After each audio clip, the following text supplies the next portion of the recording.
se barrer, se tirer, se casser, s'éclipser, se déclipser, se retirer, se trisser, foutre le camp, ficher le camp, s'échapper, s'esquiver, décamper, décoller, s'arracher, se déplanter, retirer, se trisser, s'extraire, foutre le camp, se déraciner, déguerpir, d'étaler, se détacher, décamper, se défaire, décoller, s'arracher, se désengluer, se déplanter, filer, s'extraire, fuguer, se déraciner, fuir, se s'enfuir, déguerpir, s'enfouir, s'enfouir.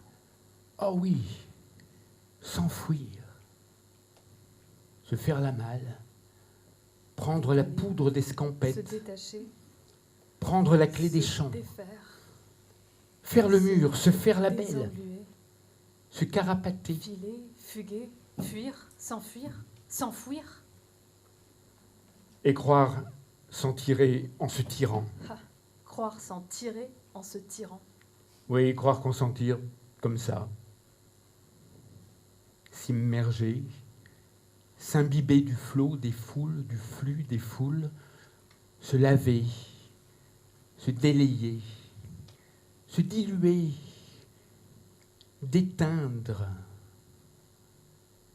en finir avec. Et que ce soit tout.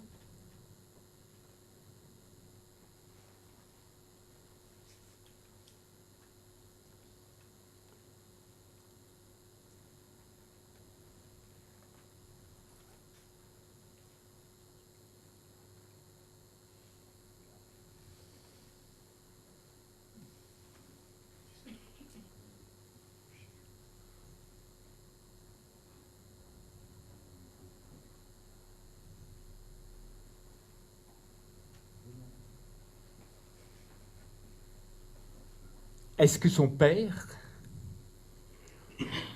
son propre père, lui était devenu à ce point étranger qu'il ne pouvait que sortir de ce lieu qui n'était plus chez lui? Ou bien ce père s'était-il clandestinement incubé dans son corps comme une momie millénaire, non pas tant gisante, inerte à jamais, mais dont, au contraire, émanait une radiation maligne, comme une infection première? Comment lui, son propre père, a-t-il pu assembler ces 9 lettres? C, R, O, U, I, L, L, E, S, pour dire ce qui n'était plus que corps traqué, parqué, frappé, jeté dans la selle une fois mort. Crouille, dit le père. Et lui, le fils, vit pêle-mêle grouiller, couille, nouille, mouille, bout organique que lui, le père, a malaxé pour mouler ce nom au bout d'une phrase dont lui, le fils, ne perçut aucun autre mot, comme si toute la dite phrase s'était rétractée, puis contractée dans l'insanité de ce nom.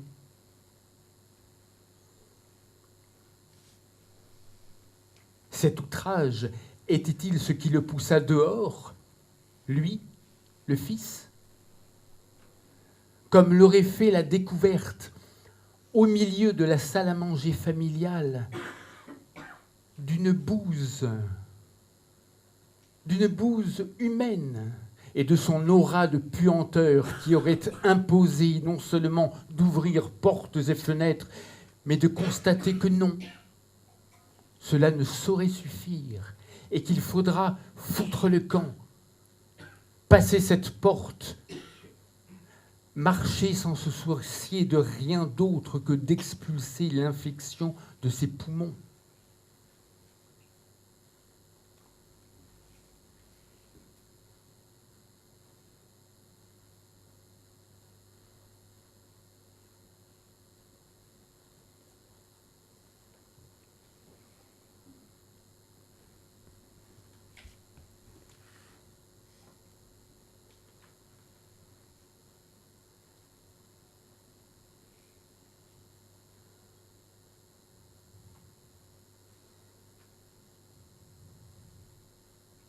On pourrait penser que ce n'était pas grand-chose, au final. Tout juste une maladresse langagière, sans plus. Ou je ne sais quel coup de nerf déplacé, mais bon, sans vraies conséquences. 3 fois suffisamment rien pour passer outre, et que la bienveillance, ou une indulgence obstinée, ou plus probablement une incoercible paresse allait lisser, laminer, aplanir, aplatir cette irruption.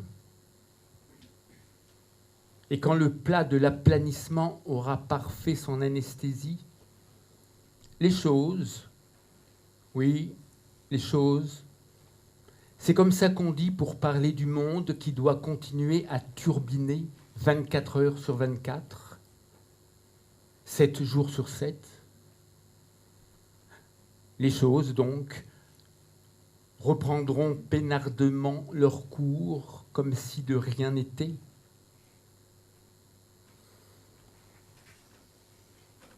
Mais ce n'est pas du tout ce qui s'est passé pour lui, le Fils. Ce ne fut pas un écart de langage, non. Et comment ? Lui, le garçon de 13 ans, comment le sut-il ? En vérité, il n'en sut rien. Il a juste vu ce qu'il n'aurait pas dû voir. Sa bouche, celle de son père, avec les lèvres durcies, poussées en avant en anneau pour éjecter le crrr, puis se relâcher pour laisser suinter le ouïe et s'estomper dans une moue de dédain relâchant l'anneau buccal. Grouille. Il y eut autre chose en même temps.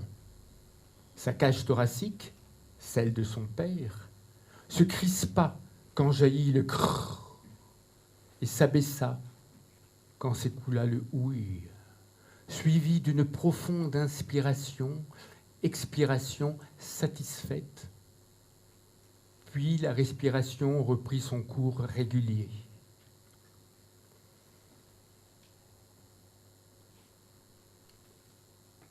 Ne me demandez pas ce qu'il a compris. Il n'a rien compris. Il a juste vu le corps de son père traverser. Oui, traverser subrepticement, ou plutôt furtivement, d'une sorte de fulmination. 2, 3 secondes, pas plus. Ça n'a pas duré plus. Mais il l'a vu de ses yeux, ou plutôt, il l'a ressenti de ses yeux, peut-être même sans en avoir rien vu.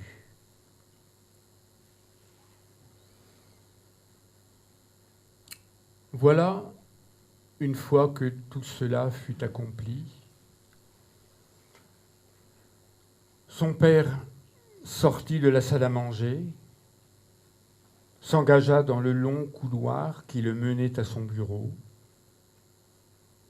Lui, le fils, suivait des yeux le dos de son père, son dos qui s'éloignait. Il aurait voulu qu'il se retournât, pas même pour dire quelque chose, mais seulement pour faire signe de la tête. Juste un signe, un hochement. un sillement des yeux. Mais rien. Il disparut comme si de rien n'était. Et de fait, rien ne fut pour lui, le Père. Mais pas pour lui, le Fils. Bien des années plus tard, dans ses pensées, ce couloir était immense, interminable, et s'éloignant, l'abandonnant dans le mutisme, son père de dos devenait de plus en plus petit, minuscule, point sombre qui s'effaçait. Dans son corps de 13 années de piétinement sur la coque de cette planète vieille de 4 milliards 55 millions d'années, dans ce jeune corps issu du fond des âges de l'humanité d'accouchement en misentère, surgit dans cette chair neuve une exaltation inconnue jusqu'alors, et pourtant d'une absolue et évidente intimité. Une ancestrale exaltation si brutale, si intraitable et surtout si vide de cause ou de raison que sa cage thoracique, telle celle de son père un instant avant, se crispa, forçant ses poumons, sa gorge, ses lèvres à lâcher un grand soupir qu'il ne reconnut pas comme sien.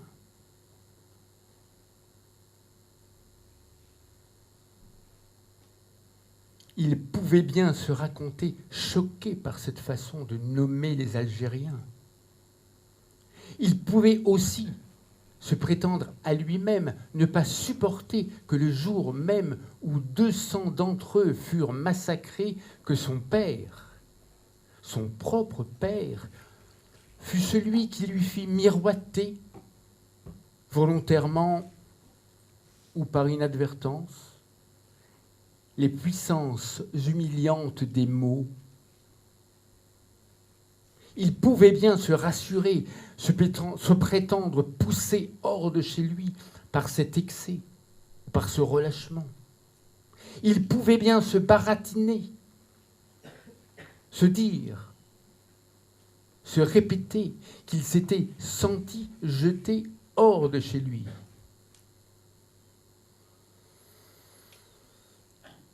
Mais la vérité est autre.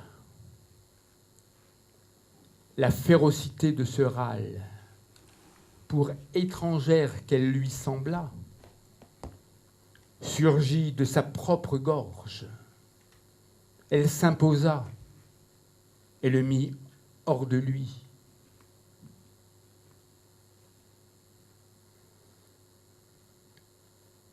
Il fallut qu'il sorte, sans savoir ce qu'il faisait ni pourquoi, sans savoir où il allait, ni même s'il allait quelque part. Il n'a certainement pas voulu, et encore moins décidé quoi que ce soit. Il devait s'éloigner, se dégager. Il devait dégager.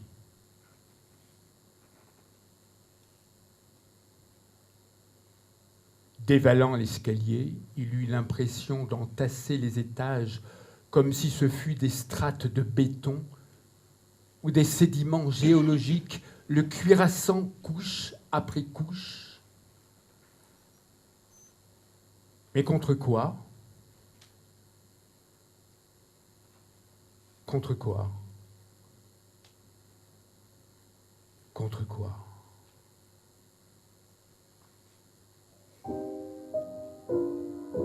Contre quoi ? Contre quoi ?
Arrêtez là. Stoppé dans sa fugue dont il ignorait où elle l'attirait, mais dont il ignorait surtout la façon dont elle s'y prenait. Par quel obscur collet elle l'avait saisi. Par quel bout du nez elle le mena et pourquoi elle le conduisit là, devant la vitrine de ce café, d'où son regard balaya la salle. À gauche, deux femmes attablées, penchées l'une vers l'autre, une riait tout en parlant, l'autre composant, yeux tout ronds, main sur la bouche ouverte, une ostensible expression d'incrédulité. Autre table, à droite, un homme nettement vieux, un autre nettement moins, nés épatés l'un comme l'autre, père et fils, donc. Assise à côté, ratatinée, souffreteuse, la mère sans doute. Le plus vieux jetant sa montre, l'autre inquiet, tête tournée vers la rue, ample, imperméable, clair, grand sac, galerie Lafayette, la jeune femme poussa la porte vitrée, main sur la poitrine, parodiant l'essoufflement pour les trois poiroteux. Dans le fond, expertement enchevêtrés, une fille, un garçon, qui ne vont sans doute pas tarder à s'entrebécoter. Au milieu de la salle, une table carrée, un homme, une femme, face à face, pas un geste, pas un mouvement, lèvres closes. Au centre de la table, mais pourquoi remarqua-t-il cela alors que rien, ni verre, ni tasse, n'avait retenu son attention auparavant? Au centre de la table, un petit pot rondouillard jaune, un manche en bois qui dépasse, de la moutarde séchée sur le bord. Mais voilà que le coude de l'homme a bougé. Sa main surgit de dessous la table, saisit la petite cuillère de bois, la fit tourner dans le pot de moutarde une fois, deux fois, et la colla, oui, la colla sur la joue gauche de la femme, puis sur la droite, puis revint à l'une, à l'autre, barbouilla, tartina, les englua de moutarde. Et après cela, minutieusement, replaça la cuillère dans le pot.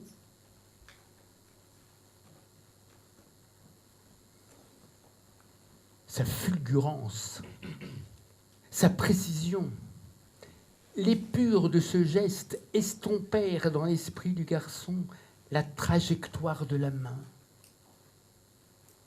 le mouvement du bras, la tension soudaine du tissu de la manche, les plis diagonalant la veste de l'homme et le visage souillé.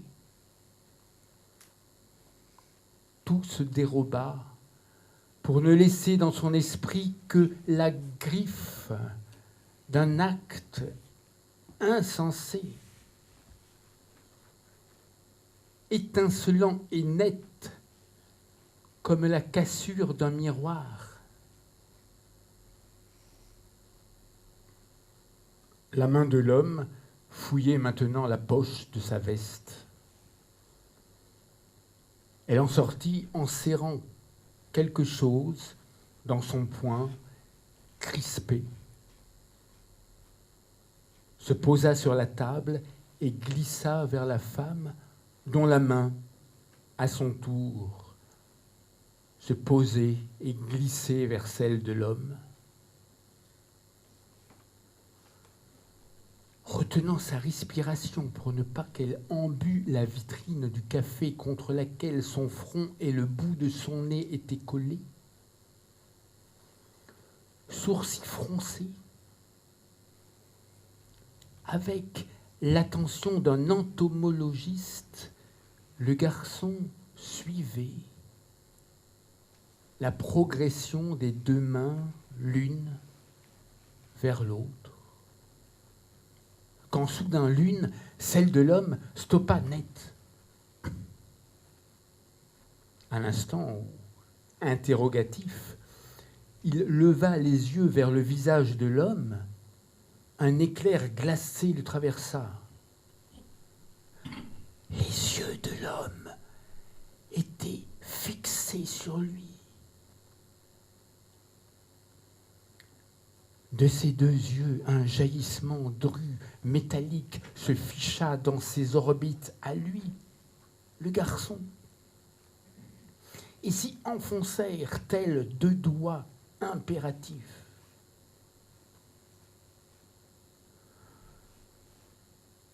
Se détournant précipitamment vers le visage de la femme, encore barbouillée de cette matière aussi gluante que la bouillie des mots brassés le matin même par les 9 lettres du mot crouille. Se détournant soudainement, les yeux du garçon rencontrèrent ceux de la femme, qui, ostensiblement, se dirigèrent vers la table. Ce mouvement fut-il signe de gêne, de honte? Je ne crois pas, non. Ce fut plutôt celui d'un conseil muet, d'une suggestion, ou bien plutôt d'une instruction. Oui, c'est cela. Une instruction à laquelle le garçon se plia. Et quand il considéra de nouveau les deux mains, celle de l'homme, avec une lenteur extrême, s'ouvrit. Non pas en un seul mouvement, non pas non plus doigt après doigt, mais phalange après phalange, découvrant peu à peu ce qu'elle enfermait. Un billet froissé, fripé, comme la boulette de papier que l'on s'apprête à jeter à la poubelle.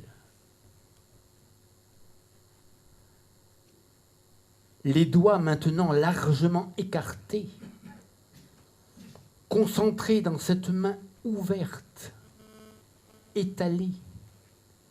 Cette main qui était moins une partie du corps de l'homme que sa réduction. Les doigts largement écartés, concentrés non seulement toute l'indécence dont ce corps fut capable, mais aussi toute l'obscénité de l'exhibition de cet argent aux yeux du garçon.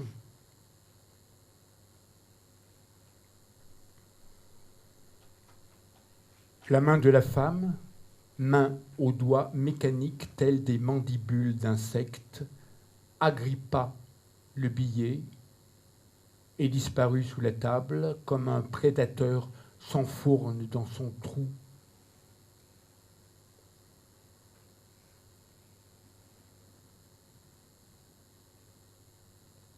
Quand tout fut accompli, et comme il ne se passait plus rien, le garçon leva les yeux vers les visages de la femme, puis de l'homme. Il rencontra les regards de l'un, puis de l'autre.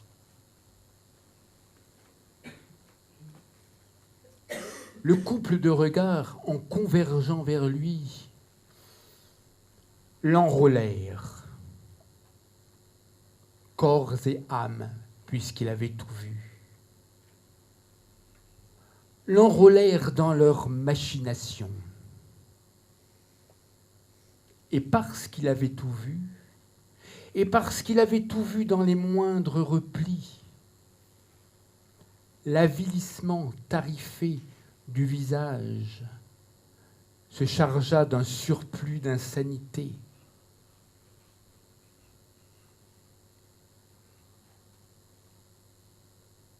Le garçon comprit-il tout cela? Pas vraiment. Mais il en sut quelque chose, et ce quelque chose trépigna entre ventre et poumon. Il n'aurait pas pu mettre le moindre mot sur cette mixion d'impatience, d'anxiété et d'insatisfaction. Mais pour la seconde fois de la journée, un souffle qui lui était étranger s'exhala de sa propre bouche. 2 fois, cela se répéta. C'est ainsi que l'on plante un clou. Le premier coup de marteau place le clou à l'endroit exact où il doit être. Le second coup l'enfonce. La femme tira de son sac un Kleenex avec lequel elle s'essuya sommairement le visage, se leva, se dirigea vers les toilettes. L'homme s'éloignait de la table lorsqu'il ouvrit la porte du café. Éclat sonore du flipper, sifflement du percolateur, voix enchevêtrée, rire cristallin d'une femme. Le monde à nouveau déployé. Le garçon s'éloignait du café, son pas hésitait. Témoin, oui, témoin. Mes complices? Ah non, ça non. Témoin tout au plus. Innocent. Innocent. Son pas se fit résolu sur le chemin de retour. Car oui, ce fut bien un retour. Sans trop se le dire, il passa par pertes et profits ce qui s'expira de sa propre bouche. Quelle incroyable journée ce fut! Une journée d'initiation fort utile pour plus tard. Il avait appris, quelles que soient les circonstances, à n'y être pour rien.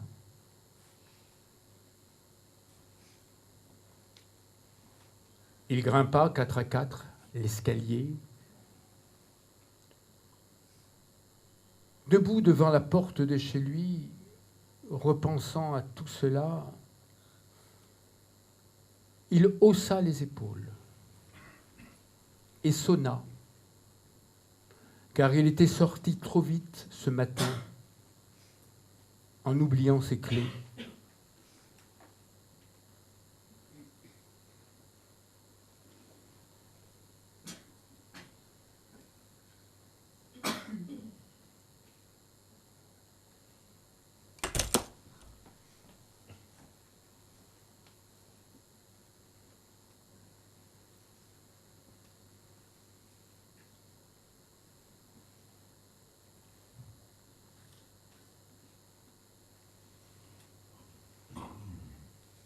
Dans les heures qui précédèrent sa mort, la mort de celui qui fut un garçon de 13 ans, Ses lèvres ont-elles frémi pour laisser derrière lui ne serait-ce qu'un mot? Un mot ou deux, pas plus. Je ne sais pas. Peut-être un trait lumineux a-t-il traversé non pas seulement son esprit, mais son corps aussi, de part en part, comme l'ultime, dérisoire et glaçante décharge d'une réminiscence.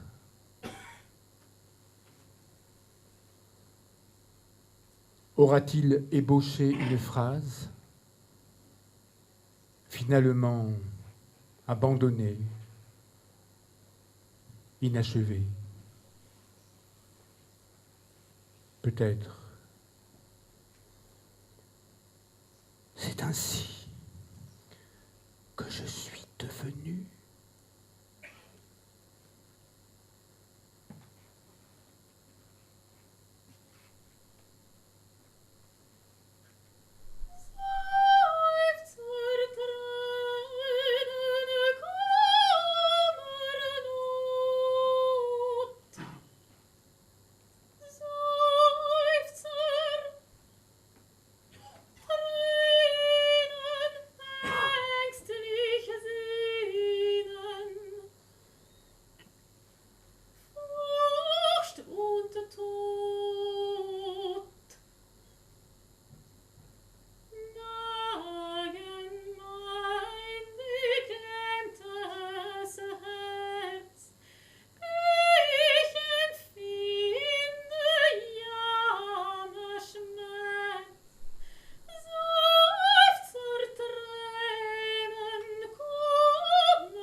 Pour vous dire que voilà, si jamais vous voulez discuter de ce que vous venez de voir, nous serons d'ici quelques instants au marché couvert, donc vous pouvez nous retrouver pour discuter de tout ça.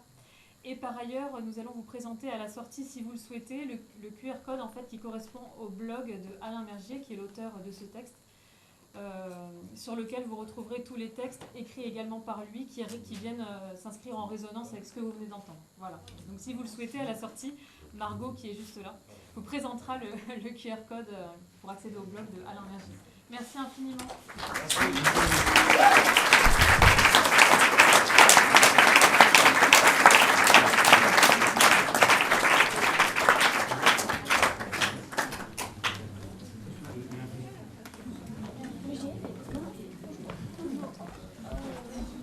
Ça a été